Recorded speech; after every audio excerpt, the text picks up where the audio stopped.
पुरुषोत्तम महात्म्य 8वां अध्याय। श्री गणेशाय नमः। द्रौपदी की कथा। सूत जी बोले, हे तपोधने, विष्णु और श्री कृष्ण का समस्त संवाद सुन नारद जी प्रसन्न हुए और पूछने लगे कि फिर आगे क्या हुआ।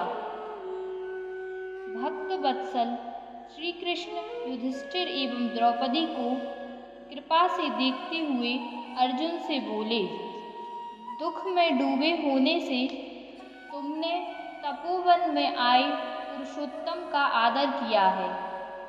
यह मैं जानता हूँ कि इस मास का महात्म्य भय से दुखित भीष्म द्रोण भी नहीं जान पाए और भय के द्वेष से तुमने भी नहीं जाना तथा वेदव्यास जी से प्राप्त विद्या आराधना में लगे रहे। मनुष्यों को प्रारब्ध अनुसार सदा भासता है, अतः प्रारब्ध भोग अवश्य भोगना चाहिए। मनुष्य प्रारब्ध से ही दुख सुख भय आनंद को प्राप्त है, अतः भाग्य पर सदा भरोसा करके रहो। हे महाराज, अब आपके दुख का दूसरा कारण कहता हूँ।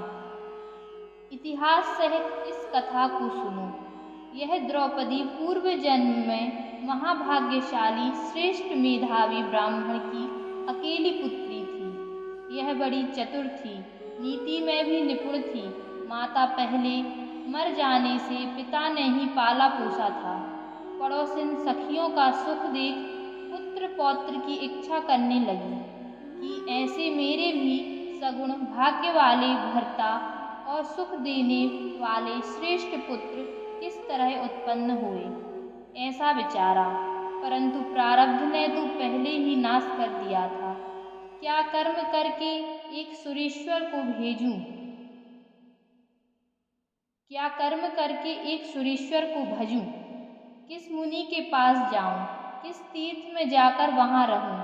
मेरा भाग्य कैसा सो गया है। बड़े आश्चर्य की समस्या है कि मेरे भाग्य से मेरे पंडित पिता ने भी मेरे को विवाह योग्य होने पर भी मेरे सरीखे जोड़ी के वर को मुझे नहीं सौंपा। इधर शोक मोह की तरंगों से पीड़ित हो वह मेधावी ऋषिराज भी पृथ्वी पर भ्रमण करता था।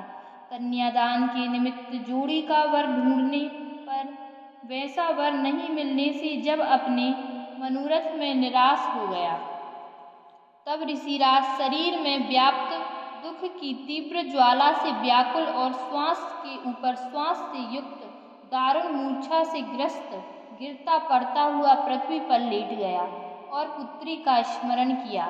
जब तक पुत्री भय से व्याकुल हो पिता के पास आवे, तब तक वह मरने के सरीखा हो गया।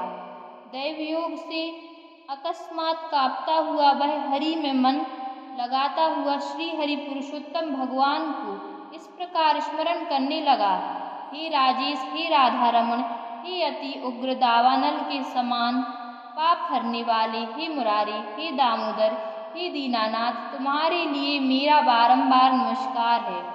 मेरी संसार रूपी समुद्र से रक्षा करो। मुनि के ऐसे वचन सुन बहुत जल्दी भगवान के लोक से परिकर आ गया और मरे हुए मुनि को हाथ में लिए भगवान के चरण कमलों में ला रखा।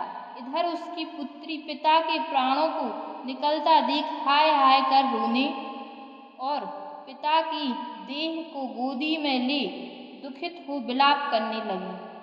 हाय पिता, हे कृपा सिंधु, पुत्री को आनंद देने वाले, मेरे को किसकी गोदी में बैठा के विष्णुपुर को गए। बिन पिता मुझे कौन रखेगा? ना मेरे भाई हैं, ना कोई कुटुंब का, और मेरी तपस्विनी माता भी नहीं है। कौन मेरे भोजन कपड़ों की चिंता करेगा? वेद ध्वनि से शून्य तुम्हारे आश्रम में अब मैं कैसे रहूंगी? बिन विवाह करे ही आप कहाँ चले गए? हे तात, हे तपोनिधे, चुप क्यों रह गए हो? उठो उठो, अब तो बहुत ही सोए। ऐसा बारंबार विलाप करती हुई महादुखित हो रोने लगी। वहां उस वन में रहने वाले ब्राह्मण उसका रोना सुन हाहाकार मचाते वहां आ पहुँचे और पुत्री की गोद में मरे हुए मुनि को देख वन के रहने वाले अन्य सब मुनि भी रोने लगे। फिर पुत्री की गोद से मुर्दे को उठाकर शमशान में अंत्येष्टि की। कन्या को समझाकर वे सब अपने अपने स्थान को चले गए। अब कन्या धैर्य धारण कर यथाशक्ति भजन करती हुई उस तपोवन में रहने लगी।